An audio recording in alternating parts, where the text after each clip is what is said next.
Paraules que només es diferencien si porten e, o, o.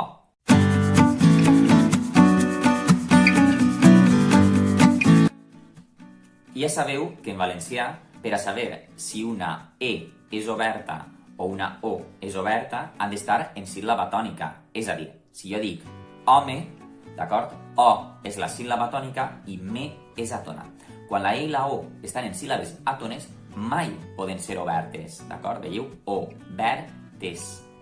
O tancada, ver, oberta, tes, tancada. En general és així. Després hi ha unes regles, per exemple, un llistat de regles que teniu, les paraules que acaben en dor, ordinador és tancada, tot i d'estar en síl·laba tònica, llevat que fores rus i digueres ordinador, d'acord? Però no és el cas. B amb E tancada vol dir correcte o la lletra B, mentre que B és un corder i també pujar al B, d'acord? És a dir, pujar al coll. Déu i Déu. Primerament, Déu pot ser la divinitat amb E tancada o pot ser Déu del verb deure. Per exemple, ell li deu 10 euros. I per fi el número porta E oberta. Déu li en deu 10. No és igual dona que dona. Dona és del verb donar i la dona és en oposició a l'home. Per exemple, la dona li dona un regal. No és igual fora i fora. Primerament, en algunes varietats podem dir que jo fora o que jo fos. En el meu cas és fora, amb O tancada. Llavors, fora és el contrari de dins. I no és igual farem la festa fora que si jo fora ric. Tampoc és el mateix mora que mora. Primerament, una mora és un fruit, mentre que la mora, d'acord, és el femení de moro, és a dir, una persona de Mauritània. No és igual mos que mos. Primerament, mos pot ser el possessiu plural masculí, també pot ser mos com a complement indirecte, mos agrada, o també pot ser, per exemple, mos seria sinònim de mossegada, és a dir, mossegar. A mi i a mos germans mos agrada pegar-li mos al pastís. No és igual. Cal diferenciar també os de os.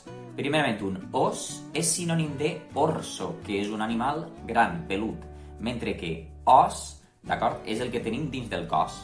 Llavors, si diem l'os es menja un os o els ossos mengen ossos, d'acord, fem una clara diferència. No és igual pel i pèl. És a dir, pel és per més el o en plural per més els i pèl és un pèl de la barba, pèl del cos, d'acord? Per tant, podríem dir que m'he salvat pels pèls. Això 1 i 2.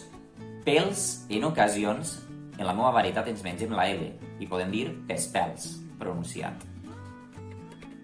També tenim soc i soc.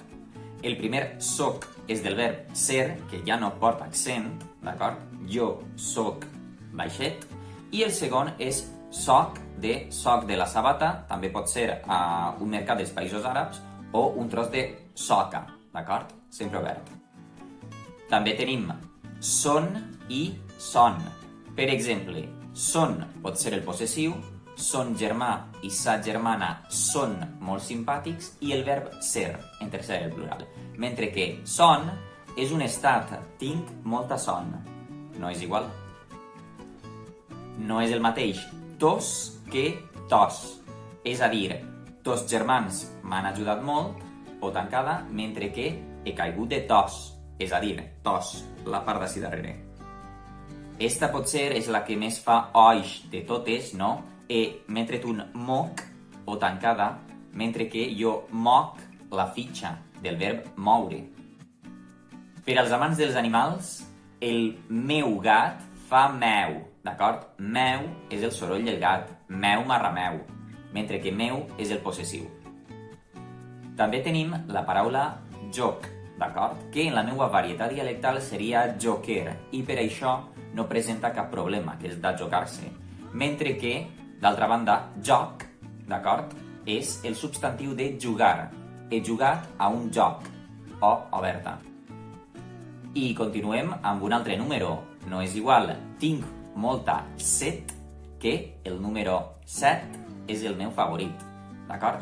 El número és obert, 7, mentre que tinc molta set és tancat.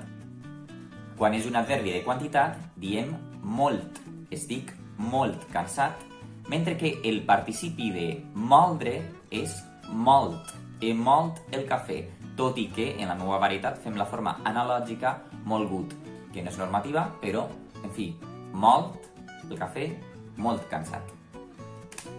I finalment la que més m'agrada, què. A veure, normalment en la meva varietat dialectal en el bloc occidental, d'acord, que, tot i portar accent gràfic obert, igual que per què i València, les pronunciem tancades. Ara bo, és veritat que sempre la fem tancada? No. En ocasions fem què i en ocasions fem què.